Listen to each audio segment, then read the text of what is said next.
बीजाक्षरे ब्रह्मवादिनी गायत्री छन्दसा मातः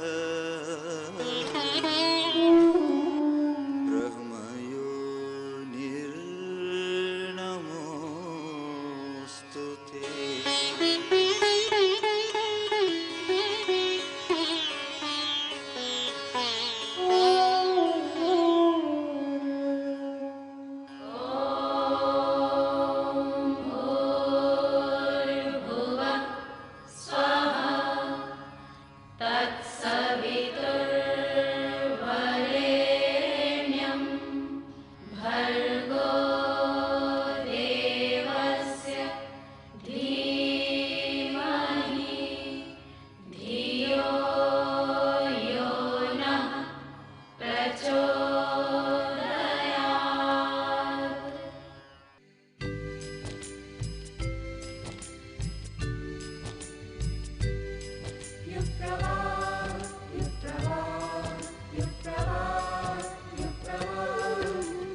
अब नवयुग की गंगोत्री से बही ज्ञान की धारा है। हम युग का निर्माण करेंगे, यह संकल्प हमारा है। हम बदलेंगे, युग बदलेगा, यही हमारा नारा है। सद्विचार घर घर पहुँचाएं, यह कर्तव्य हमारा है।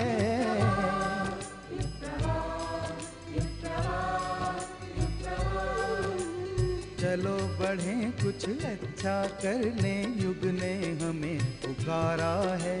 धरती स्वर्ग बनाएंगे, ये शुभ संकल्प हमारा है।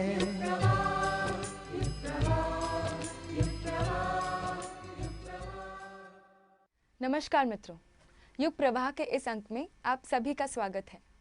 आइए सुनते हैं आचार्य श्री राम शर्मा जी की अमृतवाणी।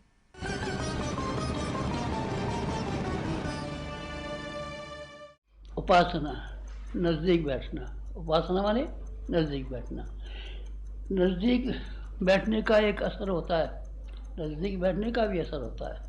चंदन के पास नज़दीक बैठने वाले पेड़ पौधे छोटे छोटे होते हैं, झाड़ी के होते हैं, झंकाड़ होते हैं, लेकिन वो झाड़ झंकाड़ के पौधे भी चंदन की वजह से, चंदन की खुशबू की वजह से वो भी सब सुगंधित हो जाते हैं। हमारा भी ऐसा ही हुआ है। एक बहुत बड़ा चंदन जो हिमालय पे उगा हुआ है, उसके साथ में हमने अपने आप को जोड़ लिया और खुशबूदार हम भी हो गए। चंदन तो हम नहीं हैं, पर चंदन के समीप बैठने की वजह से खुशबूदार हम जरूर हो गए, खुशबूदार जरूर हो गए हैं। आपने ये सबको देखा होगा। नाला नदी में शामिल हो जाता है। नाला नाला किसे कहते हैं? नाला उसे भी कहते हैं जिसमें गंदा पानी बहता रहता है। गांव का पानी, खेत का पानी, नाले का पानी, मेले का पानी इसमें बहता रहता है, नाला कहते हैं उसको। और जब वो गंगा में शामिल हो जाता है तो गंगा जल माना जाता है और लोग उसी में से भर ले जाते हैं। थोड़ा पानी गंदा भी होता होगा और अच्छा पानी भी होता है, गंगा जल के रूप में उसका उपयोग करते हैं और वही फल देता है जो गंगा जल में होना चाहिए। ये क्या बात हुई? ये उपासना हुई, नज़दीक बैठना। नज़दीक बैठने के मानी है चिपक जाना। चिपक जाने का मतलब है समर्पण कर देना। समर्पण कर देना, समर्पण करना होता है, खाली ये नहीं आप पास बैठे रहें। पास बैठने से क्या हो जाएगा? चिपकना पड़ता है, चिपकना पड़ता है। चिपकने की विद्या हमारे गुरु ने हमको सिखा दी और हमने सीख ली और सारी ज़िंदगी भर चिपकते हुए हम चले आए।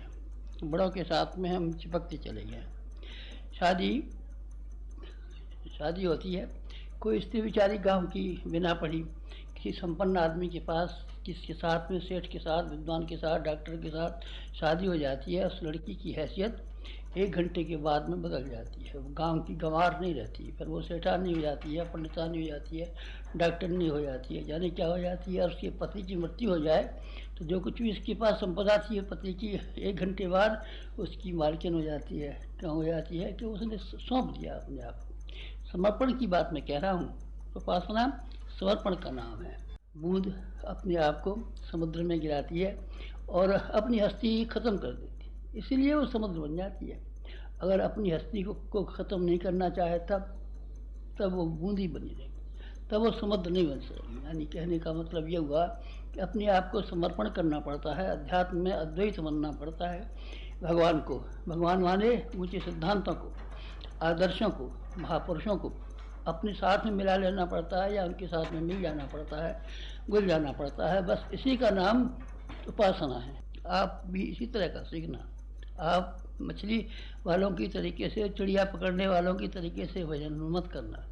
आटे की गोली लगा करके पानी में फेंक देते हैं, मछली मिल जाए तो मछली का शोरबा बना डाले। दाने फेंक देते हैं, चिड़िया हमारे चंगुल में आ जाए तो चिड़िया को पकड़ ले और उसका शोरबा बना डाले। ऐसा मत कीजिए। दाने फेंक करके, चावल फेंक करके, अक्षत फेंक करके, धूप फेंक करके, माला घुमा करके आप भगवान को प्राप्त करने की कोशिश कर रहे हों और शक्तिशाली बनने की कोशिश कर रहे हों, तो पुराने उदाहरण जो थे वो आपके ऊपर लागू नहीं होंगे और उन कामों को आप नहीं कर सकेंगे। उस कामों को करने के लिए अपने आप को समर्पण और अद्वैत की जो भावना है वो ही ग्रहण करनी पड़ती है। हम उसी को ग्रहण करने के लिए जा रहे हैं। हम उसके हैं और वो हमारा है। भगवान की इच्छा को पूरा करने वालों की इच्छा अधूरी नहीं है क्या? नहीं, अधूरी नहीं रही है। वो बड़े मालदार हो गए हैं। भगवान के पास में पारस पत्थर को छू करके जब आदमी मालदार हो जाते हैं तो भगवान को छू करके क्यों मालदार नहीं होंगे? आपने विभीषण का नाम सुना है ना? विभीषण एक छोटी सी कोठरी में रहता था और एक बार रावण को समझाने की उसकी इच्छा हुई। रावण को समझाए कि भाई ये ऐसा नहीं करना चाहिए, तो एक लात मारी तो उल्टा गिरा और चुपचाप भाग करके अपनी कोठरी में जा बैठा और बैठता था। कोई हैसियत थी? कुछ हैसियत नहीं थी। वहीं से कुछ खाने पीने को मिल जाता होगा, उसी से अपना गुजारा करता होगा। एक आदमी का खेत होगा कहीं से, उसमें कुछ अनाज कर लेता होगा। लेकिन जब रामचंद्र जी का हो गया, भगवान जी का हो गया, तब फिर बहुत मालदार हो गया। सोने की लंका उसी के सुपुर्द हुई और इतना बड़ा साम्राज्य जो वहाँ से लेकर के पंचवटी से लेकर के लंका तक का फैला हुआ था, उसका सारे साम्राज्य का बादशाह हो गया, राजा हो गया। हम और आप जैसे भी हैं, बुरे हैं, भले हैं, लेकिन जब तक केवल अपने ऊपर और अपने अहंकार के ऊपर हम टिके हुए हैं तब तक हम वो चीज़ें प्राप्त नहीं कर सकते जो भगवान के पास हैं। भगवान का बेटा अपने आप को अपने पिता की संपत्ति क्यों नहीं पाएगा? बेटा तो हो ना। नहीं साहब, हम तो उनके गांव में रहते हैं और वो तो बेटा बेटा कहते थे हमको, और हमको पिताजी पिताजी सब कहते थे, हमें पिताजी कहते थे। आप कहते तो थे, वास्तव में तो नहीं थे। आप जो कमाते हैं वो कमाई ला करके पिताजी के हाथ पर रखी नहीं साहब, वो जो कमाते हैं वो तो अपने जेब में रखते हैं। कहते पिताजी, आप कहते पिताजी हैं तो फिर कैसी बात बनेगी? कहते पिताजी है तो उनके पैर दावा कीजिए, उनकी हरी बीमारी का ध्यान रखा कीजिए। जो कमाते हैं वो ला करके उनकी हथेली पर रखा कीजिए, उनसे ये पूछा कीजिए हमको क्या करना चाहिए। अगर आप इस तरीके से हैं तो आप बेटे हैं, नहीं तो कहते हैं बेटे। कहने से क्या हो जाता है? कहने से नहीं हो जाता। हमने भगवान तो देखे नहीं हैं, पर हमने मूर्ति के रूप में भगवान को पा लिया है। हम अपने गुरु को भगवान कहते हैं। को आप गुरु मानते हो तो उसी तरह का गुरु मानिए जैसे कि हमने अपने गुरु को माना है। जैसे विवेकानंद ने रामकृष्ण परमहंस को अपना गुरु माना था।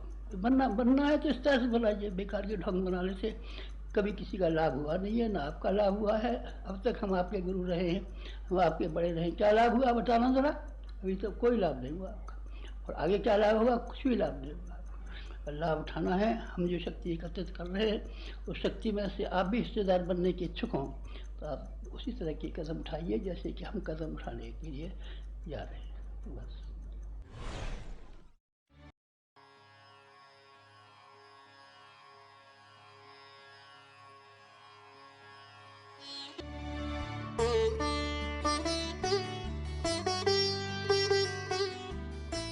गायत्री महामंत्र का मूल लाभ आत्म शांति है। इस महामंत्र के प्रभाव से आत्मा में सतोगुण बढ़ता है और अनेक प्रकार के सांसारिक लाभ भी मिल जाते हैं।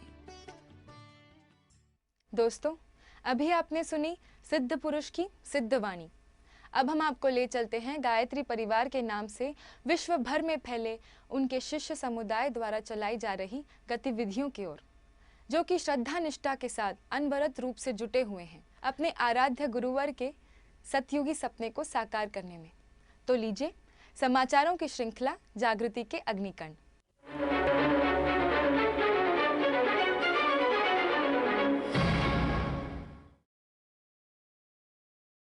नमस्कार। युग प्रवाह की समाचार श्रृंखला के इस अंक में आप सभी का स्वागत है।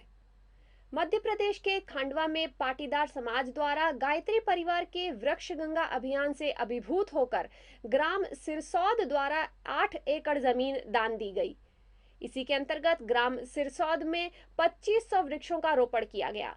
साथ ही तरुपुत्र तरुमित्र योजना के अंतर्गत ग्राम के युवाओं ने इन वृक्षों के लालन पालन की जिम्मेदारी भी ली। योग संस्कृति एवं आध्यात्म विषय पर तीसरा अंतर्राष्ट्रीय योग महोत्सव देव संस्कृति विश्वविद्यालय में संपन्न हुआ। समग्र विश्व से आए 500 से अधिक प्रतिभागियों ने इस योग महोत्सव में अपनी परंपराएं, मान्यताएं और अनुभव का आदान प्रदान किया।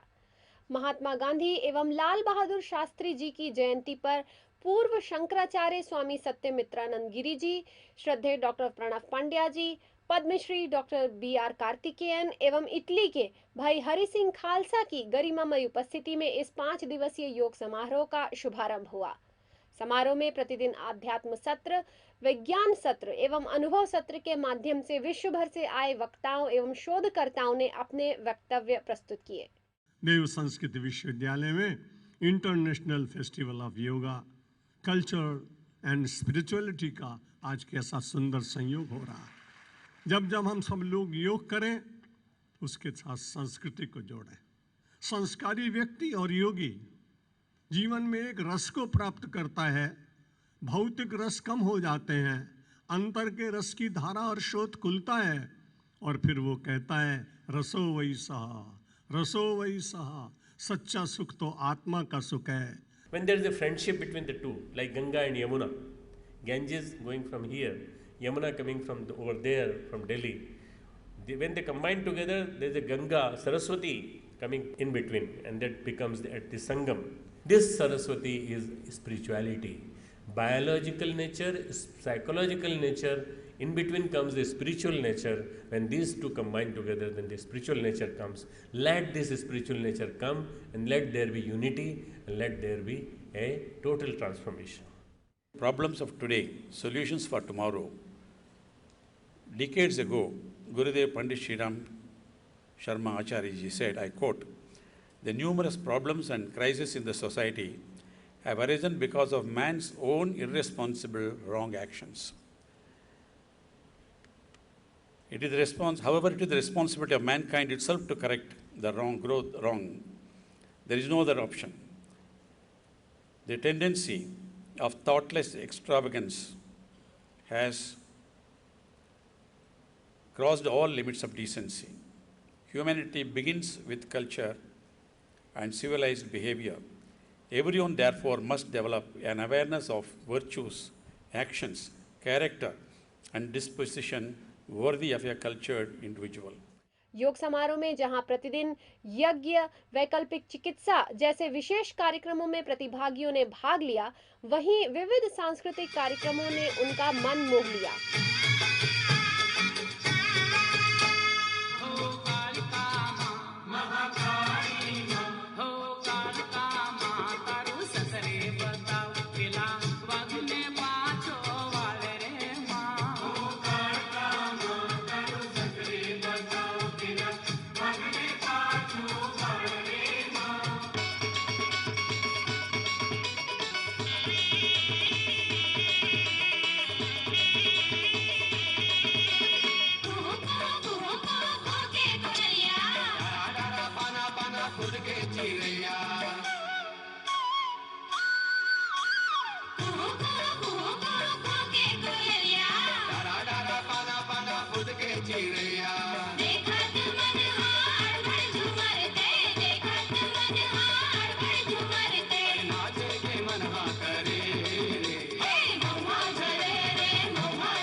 इस आयोजन के 2 विशेष आकर्षण केंद्र रहे विश्व शांति मार्च और देव संस्कृति हाट।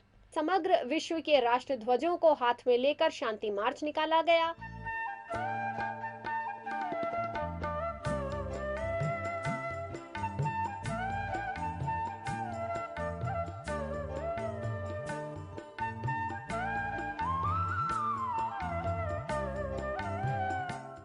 विश्वविद्यालय छात्रों द्वारा निर्मित क्राफ्ट, खाद्य पदार्थ एवं हस्त निर्मित कागज उद्योग ने विदेशियों का मन मोह लिया। जापान के 10 लाख बौद्ध मतावलंबियों वाले विशाल संगठन शिन्यो एन के शताब्दी समारोह के अवसर पर शिन्यो एन तथा global piece initiative of women द्वारा एक विशेष आध्यात्मिक सम्मेलन आयोजित हुआ, जिसमें विश्व के 35 देशों के आध्यात्मवेत्ताओं को आमंत्रित किया गया। इसमें भारत से श्री अरविंद आश्रम के प्रमुख स्वामी एवं अखिल विश्व गायत्री परिवार प्रमुख श्रद्धेय डॉक्टर प्रणव पंड्या जी को विशेष रूप से आमंत्रित किया गया। शिन्यो एन प्रमुख ने श्रद्धेय डॉक्टर साहब से भेंट की। डॉक्टर साहब ने उन्हें गायत्री मंत्र चादर एवं रुद्राक्ष माला भेंट कर उनका स्वागत किया। चर्चा के दौरान श्रद्धेय डॉक्टर साहब ने उन्हें अखिल विश्व गायत्री परिवार तथा देव संस्कृति विश्वविद्यालय द्वारा किए जा रहे सांस्कृतिक उन्नयन के प्रयासों के बारे में जानकारी दी। डॉक्टर पंड्या जी ने समारोह में युग ऋषि पंडित श्रीराम शर्मा आचार्य जी के विचारों पर प्रकाश डालते हुए उनके द्वारा प्रवर्तित विभिन्न साधना पद्धतियों की वैज्ञानिकता पर विस्तार से चर्चा की।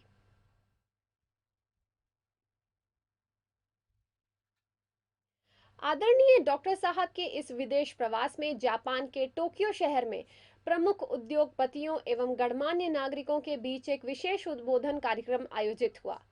जापान में फलों के नाम से जाने जाने वाले कोफू शहर में प्रज्ञा मंडल की स्थापना की गई। टोक्यो शहर में जापान के प्रमुख उद्योगपतियों में से एक मिस्टर यासुहिरो मुत्सुदा ने टाइम स्केचर में स्थित वर्ल्ड चिल्ड्रन फंड के कार्यालय में कार्यक्रम आयोजित किया। आयोजन में दोनों के बीच कई विषयों पर विचार विमर्श हुए। उन्होंने आश्वासन देते हुए कहा कि गांव में विद्यालय की स्थापना में गायत्री परिवार का वह सहयोग करेंगे। सिलीगुड़ी में परिव्राजक प्रशिक्षण शिविर एवं जोनल संगठन गोष्ठी संपन्न हुई। गायत्री शक्तिपीठ मिलनपल्ली में आयोजित इस शिविर में परिव्राजक भाइयों ने प्रशिक्षण प्राप्त किया। इस प्रशिक्षण में उन्हें पौरोहित्य के विभिन्न विषयों का प्रशिक्षण दिया गया। इस प्रशिक्षण शिविर में नॉर्थ ईस्ट में समयदानियों का एक बड़ा समूह तैयार हुआ। सभी प्रशिक्षणार्थियों ने 6 महीने का समयदान करने का संकल्प भी लिया। साथ ही भारत के विभिन्न स्थानों पर भी प्रशिक्षण शिविर की श्रृंखला चलाई जा रही है। युग शक्ति गायत्री ट्रस्ट नारायणपुरा अहमदाबाद द्वारा पितृपक्ष के आरंभ होते ही पितरों को श्रद्धांजलि देने की पुण्य परंपरा चल पड़ती है। इस क्रम में प्रतिदिन हजारों की संख्या में लोगों ने श्राद्ध तर्पण किया। इस अवसर पर श्रद्धा सुमन अर्पित करने वाले हजारों साधकों ने अपने इष्ट आराध्य और पितरों की आत्मा की शांति के लिए एक एक वृक्ष लगाने का संकल्प भी लिया।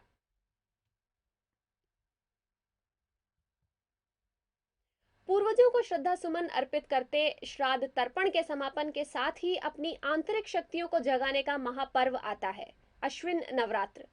देव संस्कृति विश्वविद्यालय एवं शांति कुंज में हजारों साधकों ने नवरात्रि साधना के माध्यम से अपनी आंतरिक शक्तियों को जगाया। इस अवसर पर श्रद्धेय डॉक्टर साहब ने देव संस्कृति विश्वविद्यालय में विद्यार्थियों को गीता पर मार्गदर्शन दिया। सुख, आराम, ऐश, सुविधा बहुत अच्छी चीज़ लगती है, परंतु थोड़ा सा अपने जीवन के प्रति कठोर। इसीलिए नवरात्रि की शुरुआत में कहा जाता है थोड़ा कठोर व्रत रखो भाई। क्यों? ये 9 दिन परिवर्तन के हैं। ये 9 दिन बदल देंगे तुम्हारा आने वाले 6 महीने को। फिर 9 दिन आएंगे, फिर वो 6 महीने को बदल देंगे। इस तरह से बदलते बदलते जीवन थोड़ा सा है, इतना सा जीवन है, उस जीवन को अच्छी तरह से काट लो ना, बढ़िया ढंग से निपटा लो ना। क्यों ऐसे रोते रोते, मरते मरते, खींचते खींचते, बुराई सुनते सुनते, बुराई करते करते जीवन काटते हो? जीवन को ऐसे बनाओ जैसे उत्सव हो, जीवन को ऐसे बनाओ जैसे रसमय हो, उल्लासमय हो। मूल्यपरक शिक्षा विषय को लेकर महाराष्ट्र की राजधानी मुंबई में एक विशेष संगोष्ठी आयोजित हुई। देव संस्कृति विश्वविद्यालय के प्रतिकुलपति डॉक्टर चिन्मय पंड्या ने इस संगोष्ठी में प्रभावी विचार प्रस्तुत करते हुए कहा कि आज मूल्यपरक शिक्षा के बिना हम बौने हो गए हैं। पद और पैसे की अंधाधुंध होड़ की ओर आकर्षित करने वाली पाश्चात्य शिक्षा को अपनाकर हमने भारी भूल की है। इसे जितना जल्दी सुधार लिया जाए उतना ही अच्छा होगा। ऐसे से आप वैल्यूज की आशा कर पाना संभव नहीं। जब विद्या व्यक्तित्व के ऊपर आधारित होती है तो वहां से अच्छे स्टूडेंट्स भी निकलते हैं और अच्छे गुरु भी। पुराने समय में ऐसे विद्यार्थी हमारे गुरुकुलों से निकला करते थे जिनके अंदर संवेदना थी, जिनके अंदर दूसरों के लिए जीने की इच्छा थी, दूसरों के लिए मन मिटने का साहस था। वही विद्या की बेसिस है, वही विद्या की पहचान है। ऐसे ही उद्देश्य के साथ परम पूज्य गुरुदेव ने देव संस्कृति विश्वविद्यालय की कल्पना करी। इस अवसर पर मुंबई के विश्वविद्यालय के मानद प्रतिकुलपति एवं कई संस्थानों के महानुभाव उपस्थित थे। माननीय डॉक्टर चिन्मय पंड्या जी ने इस संगोष्ठी में सभी को भेंट स्वरूप युग साहित्य प्रदान किया। इसके अलावा atomic energy education society Mumbai में शिक्षा एवं विद्या विषय पर BRC रिसर्च सेंटर में यज्ञ विद्या एवं दंत महाविद्यालय मुंबई में तनाव प्रबंधन पर संगोष्ठी आयोजित हुई, जिनका नेतृत्व माननीय चिन्मय पंड्या जी ने किया।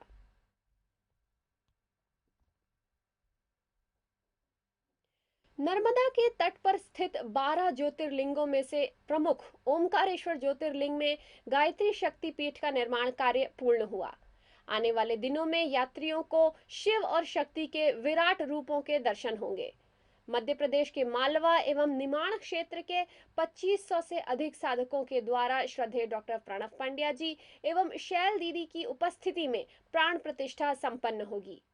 ये बड़ा विलक्षण अद्भुत क्षण आ गया है जब हमारे ज्योतिर्लिंग ओंकारेश्वर की जो पावन भूमि है वहाँ पर स्थापित गायत्री शक्तिपीठ की प्राण प्रतिष्ठा का प्रसंग आया है।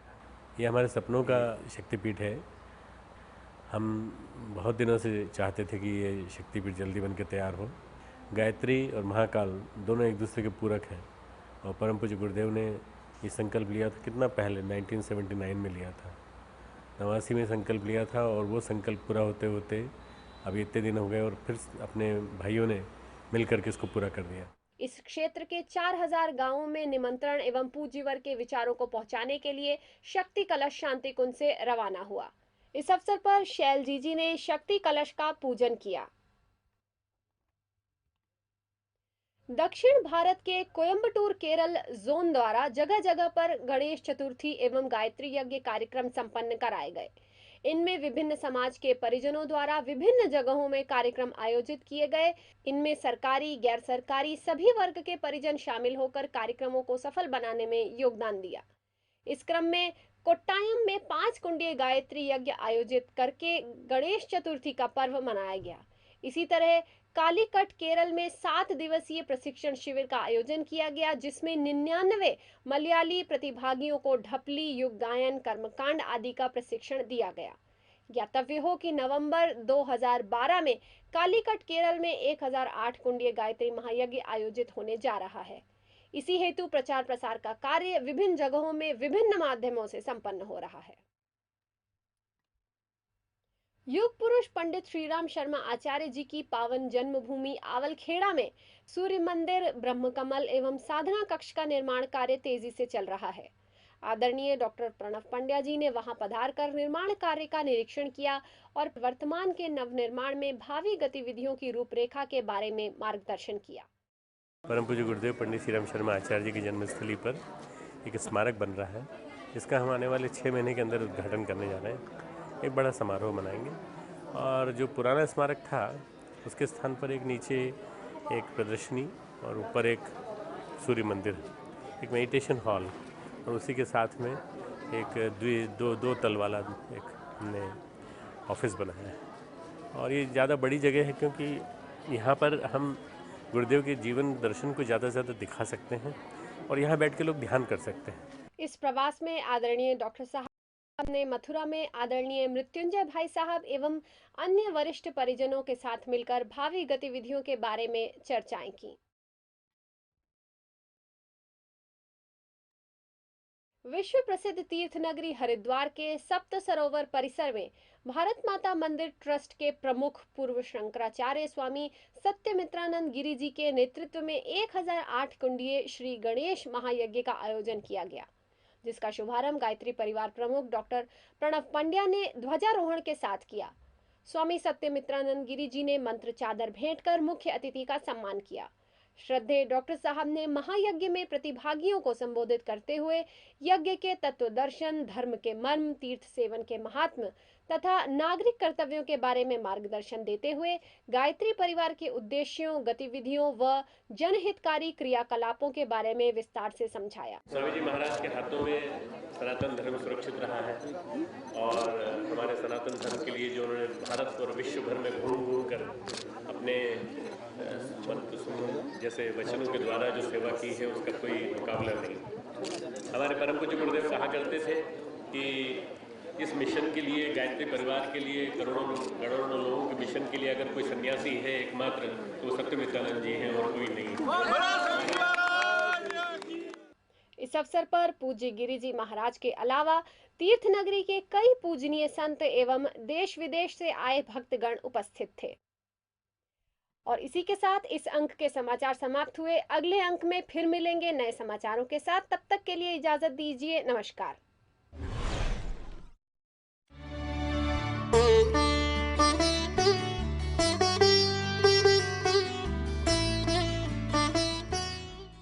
सद्ज्ञान की उपासना का नाम गायत्री साधना है। जो इस साधना के साधक हैं उन्हें आत्मिक सांसारिक सुखों की कमी नहीं रहेगी। मित्रों, सुरभि निकलती है फूल से, फूल खिलता है पेड़ से और बागबां को सींचता है माली। सद्विचार एक सुरभि है तो शिष्य फूल है और सद्गुरु है उस बागबां के माली। सद्गुरु के संरक्षण में ही शिष्य का जीवन फूल की तरह खिलता है और सुरभित होता है। तो आइए यहाँ हम मिलते हैं एक ऐसे ही खिले हुए फूल से और सुनते हैं उन्हीं की जुबानी। अखंड मंडलाकारं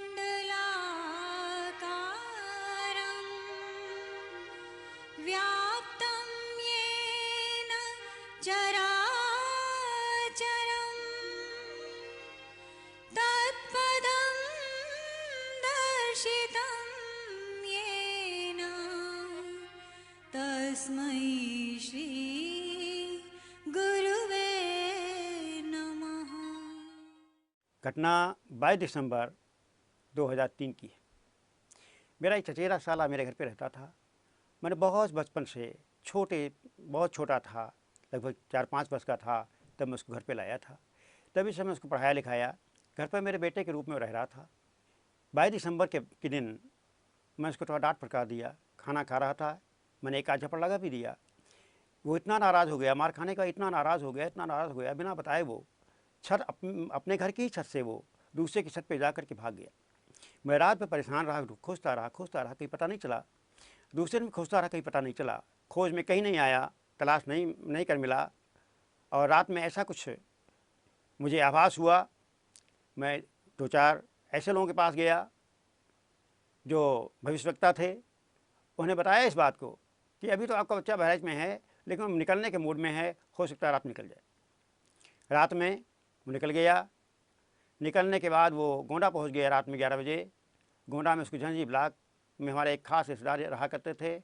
वो हमारे सगे संबंधी थे, उस बच्चे को भी जानते थे, बच्चा भी उनको जानता था। लेकिन रात में 12 बजे का समय था। झंझी ब्लॉक पहुंचना टेढ़ी खीर था, रास्ता दूर था, बच्चा परेशान था, पैसे भी नहीं थे।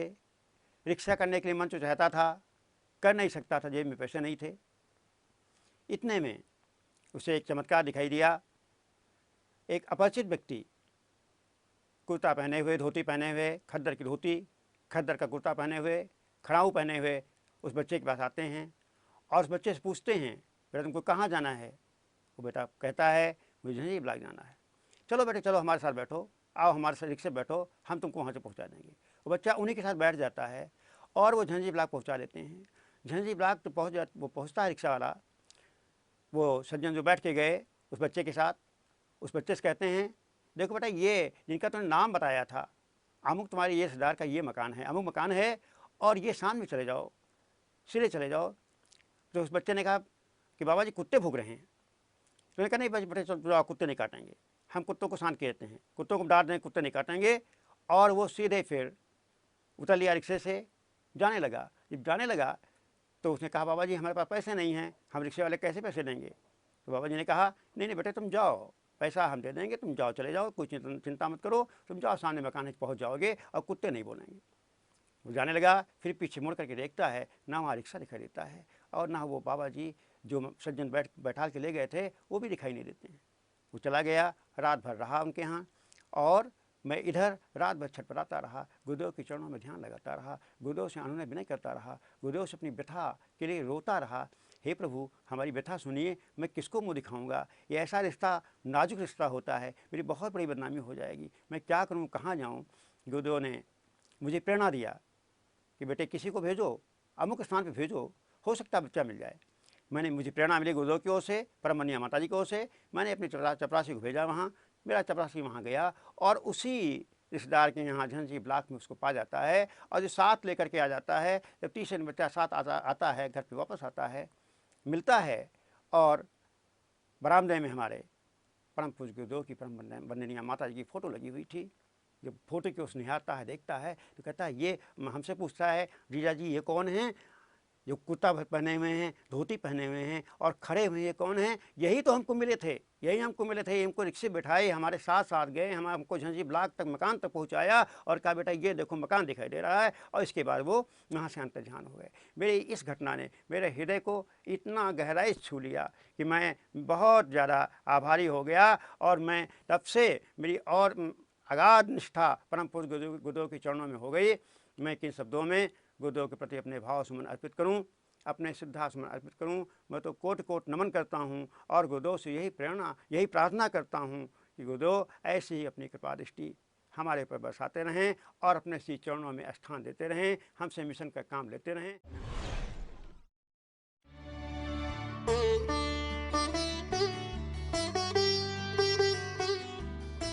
गायत्री महामंत्र का मूल लाभ आत्म शांति है।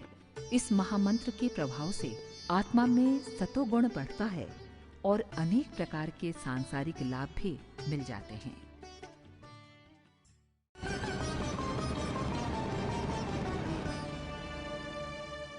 गायत्री परिवार अपने धार्मिक और आध्यात्मिक दायित्वों के अलावा राष्ट्रीय और सामाजिक दायित्वों का निर्वहन भी कर रहा है। सप्त आंदोलन एवं पंच महाअभियानों के माध्यम से राष्ट्र सेवा का पुनीत कार्य कर रहा है, जिनमें रचनात्मक आंदोलनों के माध्यम से विभिन्न कार्य संपन्न हो रहे हैं। पर्यावरण आंदोलन के अंतर्गत बढ़ते शहरीकरण की भेंट चढ़ती हरियाली को बचाने का प्रयास गायत्री परिवार तरुपुत्र महायज्ञ एवं वृक्ष गंगा अभियान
साथ साथ शारीरिक समस्याओं एवं आर्थिक समस्याओं के विषय में भी जागरूक किया जाता है।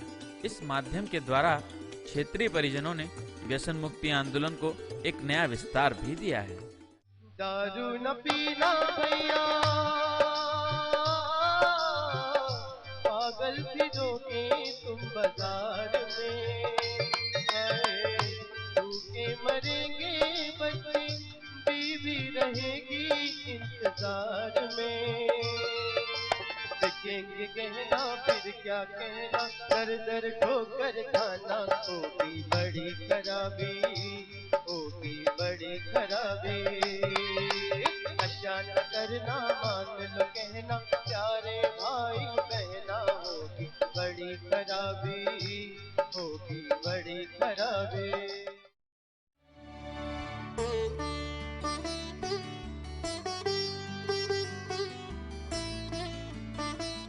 गंगा शरीर के पापों को निर्मल करती है और गायत्री रूपी ज्ञान गंगा से मन निष्कलुष एवं आत्मा पवित्र होती है।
मार गिर जाती रे भवानी माँ, चक्करड़ी भमरड़ी मार गिर जाती रे भवानी माँ, चक्करड़ी भमरड़ी मार गिर जाती रे भवानी माँ, चक्करड़ी भमरड़ी मार गिर जाती रे भवानी माँ, हे चक्करड़ी नो राम नार दे जो रे भवानी माँ, चक्करड़ी नो राम नार दे जो रे भवानी माँ, हे भमरड़ी नो राम नार दे जो रे भवानी माँ, भमरड़ी नो राम नार दे जो रे भवानी माँ, हे चक्करड़ी भमरड़ी मार गिर जाती रे भवानी माँ, चक्करड़ी भमरड़ी मार गिर जाती रे भवानी माँ।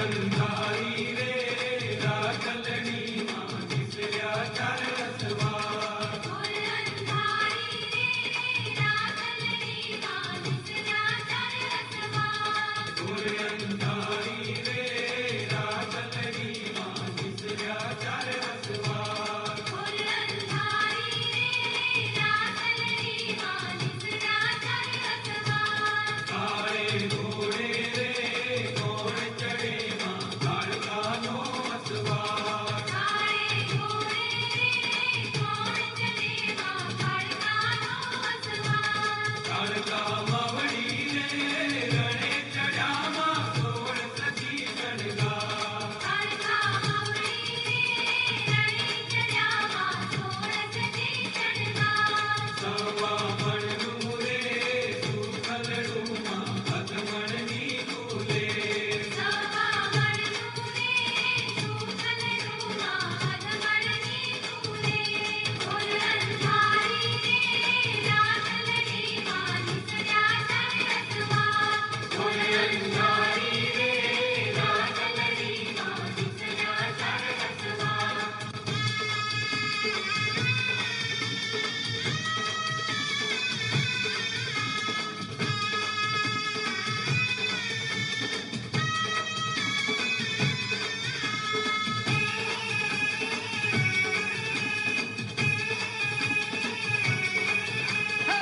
गरबो रमतो जाय माड़ी नो गरबो रमतो जाय, गरबो रमतो जाय माड़ी नो गरबो रमतो जाय, हे रमतो गमतो जाय रे गरबो आरा सूरी धाम, रमतो गमतो जाय रे गरबो आरा सूरी धाम, आरा सुरती पावा गढ़ जई, आरा सुरती पावा गढ़ जई, जाय चोटीला धाम के गरबो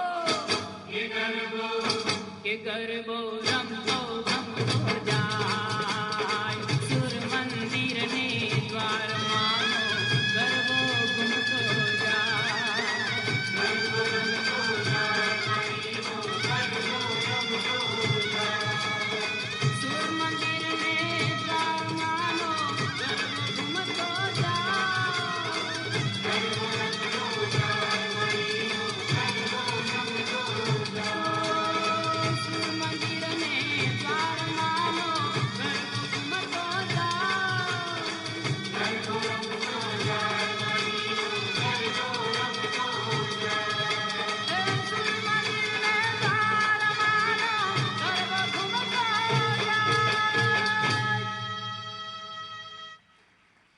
ताजमहल दिखलाए तू ऐसी बात सुनाए, अब ताजमहल दिखलाए भारत की सैर कराए, सब झूम झूम नाचे गाए गंगा के तट पर गाए,